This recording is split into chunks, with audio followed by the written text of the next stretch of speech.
संघर्षों के रास्ते पर चल के जो सफलता मिलती है वो निश्चित तौर पर सराहनीय होती है और हमारे कला मंच में आने वाला प्रत्येक कलाकार निश्चित तौर पर कई संघर्षों से गुजरकर अपना एक अलग मुकाम स्थापित कर चुका है। जी हाँ, आज इस कला मंच में मैं पूर्वा त्रिवेदी आप सभी का हार्दिक अभिनंदन और स्वागत करती हूँ और आपका परिचय करवाती हूँ जानी मानी प्रसिद्ध कवियत्री श्रीमती संध्या सुरभि जी से। बहुत बहुत स्वागत, अभिनंदन आपका हमारे इस शो में। और आपको बताना चाहूंगी कि संध्या जी मुरैना से ताल्लुक रखती हैं और श्रृंगार रस की मूल कवि हैं। उसके साथ ही अलग अलग विधाओं में भी आप कविता करती हैं। तो आइए जानते हैं संध्या जी से ही, मतलब उनसे ही उनके बारे में। जी मैं संध्या सुरभि जिला मुरैना से आपके बीच में हूँ।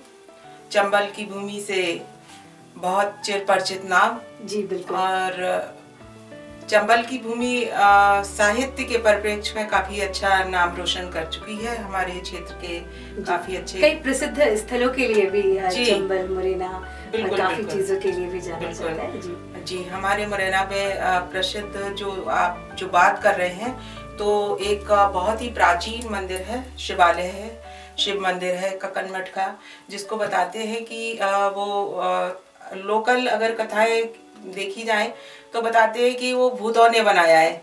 और अगर देखा जाए तो ऐतिहासिक दृष्टि से देखा जाए तो वो शायद किसी परिहार वंश या किसी वंश के द्वारा, किसी राजाओं के द्वारा बनाया गया है और काफी ऐतिहासिक भूमि है।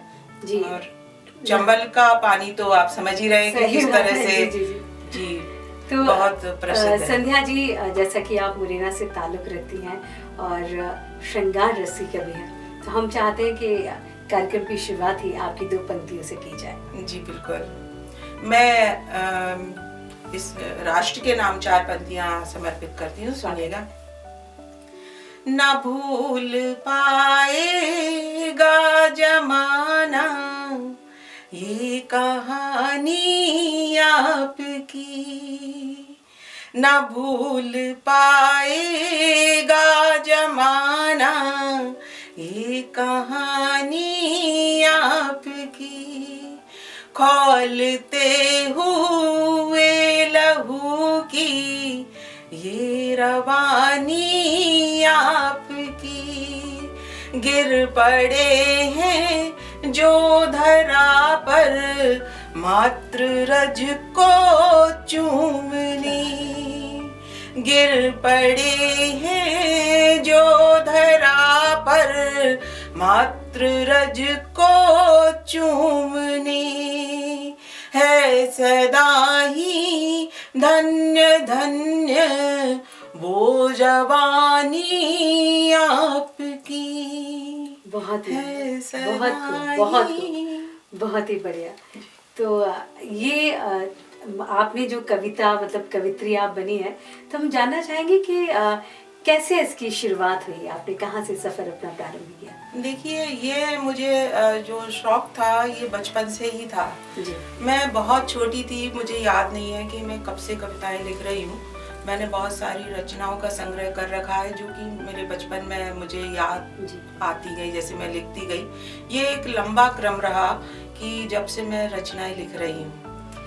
आपने तो राष्ट्रीय और अंतर्राष्ट्रीय कई मंच आपने साझा किए हैं और कई सम्मानों से भी आपको नवाजा जा चुका है। तो क्या सुरभि जी, कोई ऐसा यादगार, कोई ऐसा वाकया है कि उस कवि सम्मेलन में आपको जाके या अपनी कविता के माध्यम से कुछ ऐसी अलग अनुभूति हुई हो? हाँ, ऐसा कई बार अलग अलग मंचों पे अलग अलग अपने अपने स्मरण रहते हैं। जी। तो मैं एक बार कन्नौज के कवि सम्मेलन में गई, तो वहाँ पे जैसे जाते जाते मुझे काफ़ी रात हो गई थी और अक्सर कवि सम्मेलन रातों में ही हुआ करते हैं। तो मैं वहाँ पहुँची तो फिर मुझे थोड़ा सा जाने के बाद थोड़ी सी तो वो परेशानियाँ होती हैं रास्ते में, जो भी होता है, लेकिन वहाँ जाके मंच पे सामने बहुत अच्छे अच्छे लोग बैठे हुए थे, उसमें वहाँ के एसपी साहब थे, एसडीएम मैडम थी और काफ़ी लोग बैठे हुए थे। तो उनके द्वारा जब मुझे अप्रिशिएशन मिला, उन्होंने मेरी कविता पे बहुत तालियां, और फिर उन्होंने वहाँ का जो कन्नौज का एक इत्र होता है वो हमको भेंट किया, तो मुझे कहीं ना कहीं बड़ी उससे एक बड़ी प्रसन्नता हुई और बड़ा अच्छा लगा, क्योंकि वो महिला एसडीएम थी और बड़ी सुंदर भी लग रही थी, अच्छी भी थी। तो वो एक बहुत अच्छा स्मरण था मेरे लिए वहाँ का, कि अच्छा कवि सम्मेलन था वो वहाँ का। और इस तरह से कई वाक्य जो हैं मुझे याद है कि हुए हैं जी, जो हमेशा याद रह जाते हैं। सुरभि जी, जिस तरह से मतलब आप कविता लिखती हैं, श्रृंगार रस को ही आपने ऐसे क्यों चुना? देखिए, श्रृंगार हमारे जीवन का एक बहुत महत्वपूर्ण हिस्सा है, और श्रृंगार मैं मानती हूँ कि हमारी हर जीवन के हर अंग में, हर परिस्थिति में श्रृंगार हमारे सामने होता है। तो श्रृंगार रस एक ऐसी विधा है जिसके ऊपर हम अक्सर लिखते हैं तो जीवन की एक सुंदरता हमारे सामने झलकती है, और मंचों पर लोग उसको सुनने आते हैं तो उनका मन भी प्रफुल्लित होता है श्रृंगार सुन के।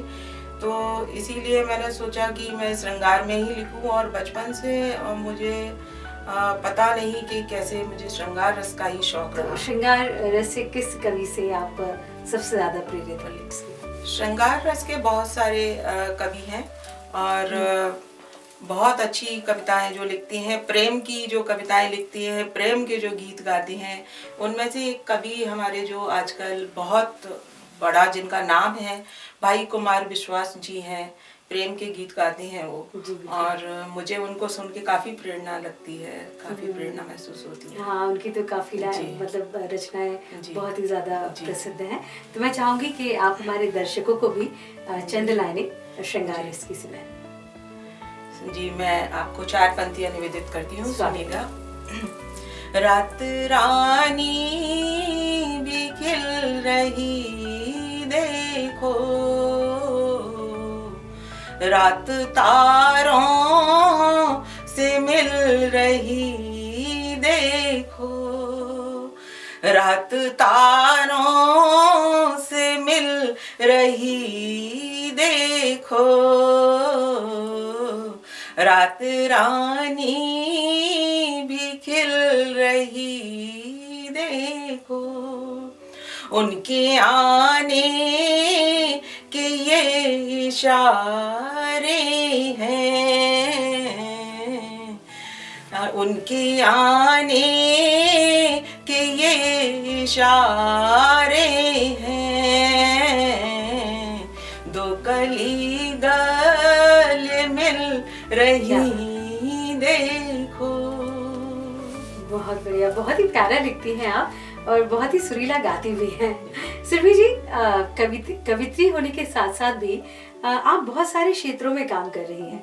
सामाजिक कार्यों में भी आप सक्रिय हैं, और हम जानते हैं कि आप नन्हे मुन्ने बच्चों को भी संभालती हैं, उनका स्कूल भी है, तो उसके बारे में भी हम जानना चाहेंगे आपसे।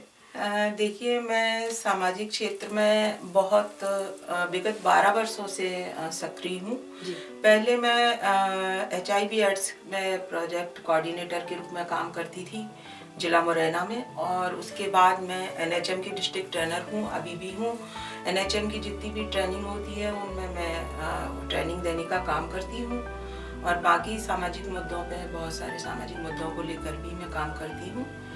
और एक प्ले स्कूल भी है, मैरीगोल्ड इंटरनेशनल स्कूल के नाम से, जिसमें बहुत छोटे छोटे बच्चों का भविष्य बनाने का काम भी कर रही हूँ मैं। मेरी कोशिश है कि मैं कुछ अच्छा कर पाऊँ। तो इतना सब करने के बाद, इतना सक्रिय रहने के बाद, आपको लेखन का समय कब मिल पाता है?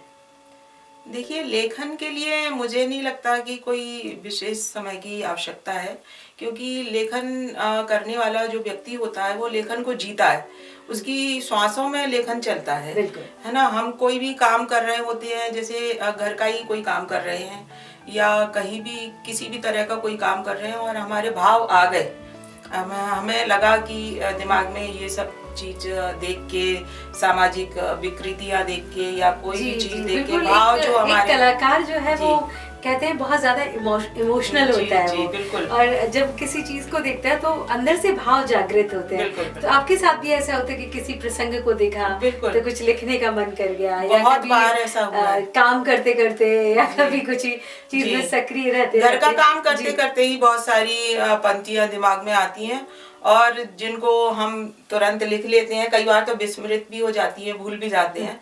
लेकिन ये है कि लिखने के लिए कोई विशेष समय की आवश्यकता तो नहीं है। तो अभी आपकी कुछ किताबें वगैरह भी पब्लिश हुई हैं या कुछ आगे मेरी कुछ अभी एक भी प्रति नहीं आई है, लेकिन मैंने बहुत सारा अभी संग्रह किया है। संग्रह किया? क्योंकि मैं बचपन से लिख रही हूँ तो मेरे पास बहुत संग्रह है, और मैं जल्दी अभी प्रकाशित कराने वाली हूँ। बहुत बढ़िया, बहुत सारी शुभकामनाएं हैं हम सबकी तरफ से भी आपको कि जल्दी ही आपकी प्रतियां हम सबको पढ़ने मिले।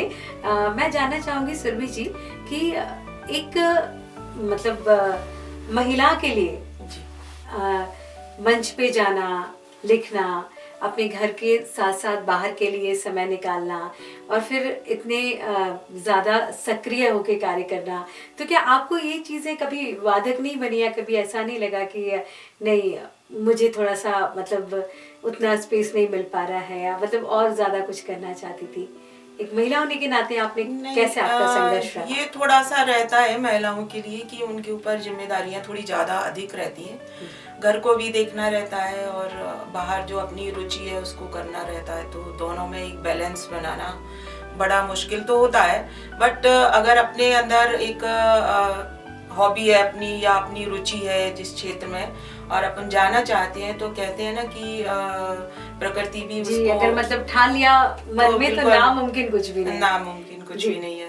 प्रकृति भी आपका साथ देती है। बिल्कुल, प्रकृति भी आपका साथ देती है, और वो ऐसा ही कुछ हुआ कि मैं पता नहीं कब कभी सम्मेलनों में जाने लगी, मंचों पे जाने लगी, और धीरे धीरे बढ़ते गए आगे। और निश्चित तौर पे वो एक घर में माहौल होता है तो उससे भी एक वो मिलता है। मेरे पति ने मेरा काफ़ी साथ दिया, सहयोग दिया, और मैं बहुत मतलब सक्रिय हो गई। पता नहीं ये कैसे, क्या वो प्रकृति की जो देन रहती है ना। जी, जी, मतलब रास्ता मिलता गया और आप आगे बढ़ते गए ना। बिल्कुल बिल्कुल। नहीं, चलिए बहुत अच्छा है, और मैं तो चाहूंगी कि आपसे प्रेरणा लेकर जो महिलाएं, जो नारियां शक्ति हमको सुन रही हो, आपको सुन रही हो, तो वो भी आपसे प्रेरित हो। और रहता है ना कि हम कभी कभी अपने शौक दबा देते हैं, या सोचते हैं कि चलो इन्हें बाद में पूरा कर लेंगे, सबसे पहले परिवार या कुछ अन्य चीज को प्राथमिकता दे देते हैं, लेकिन वो भी बहुत जरूरी है। जी, मैं तो यही कहना चाहूंगी कि जितनी भी नारी शक्ति है, कि उनकी जो भी हॉबी है या जो वो अपनी जीवन में करना चाहती हैं, उसके लिए उनको कहीं ना कहीं थोड़ा समय तो निकालना ही चाहिए। क्योंकि अपने लिए भी, अपने जीवन के लिए भी अपने को जीना चाहिए, अपना भी कुछ अधिकार है जिनको अपने करना चाहिए अपने जीवन में। और ठीक है कि एक गृहस्थ होने के नाते महिलाओं को घर के काम बहुत होते हैं, बहुत दायित्व होता है, बट अपने लिए भी कुछ समय तो देना ही चाहिए। मैं चाहूंगी कि सुरभि जी आप चलते चलते हमारे दर्शकों को कुछ आपकी प्रेरित करने वाली जो पंक्तियां हैं वो सुनाए। एक गजल की कुछ शेर आपको सुनाती हूँ कि किसी के जाने से हमारे जीवन में बहुत से लोग निराश, हताश होते हैं, उनको लेके मैंने ये गजल का शेर कुछ लिखे हैं, मैं सुनाती हूँ आपको। तुम न मानो तो मेरी, हम महिलाओं को जहाँ तक कुछ समझा नहीं जाता उसको लेके मैं सुना रही हूँ। सारी महिलाएं बढ़िया ध्यान से सुनिएगा सुरभि जी को, ये आप ही के लिए है। तुम न मानो तो मेरी हस्ती कम तो नहीं होती, तुम न मानो तो मेरी हस्ती कम तो नहीं होती, और तेरे जाने से मेरी, तेरे जाने से मेरी बस्ती कम तो नहीं होती, तेरे जाने से मेरी बस्ती कम तो नहीं होती। और एक शेर सुनाती हूँ, सुनिएगा।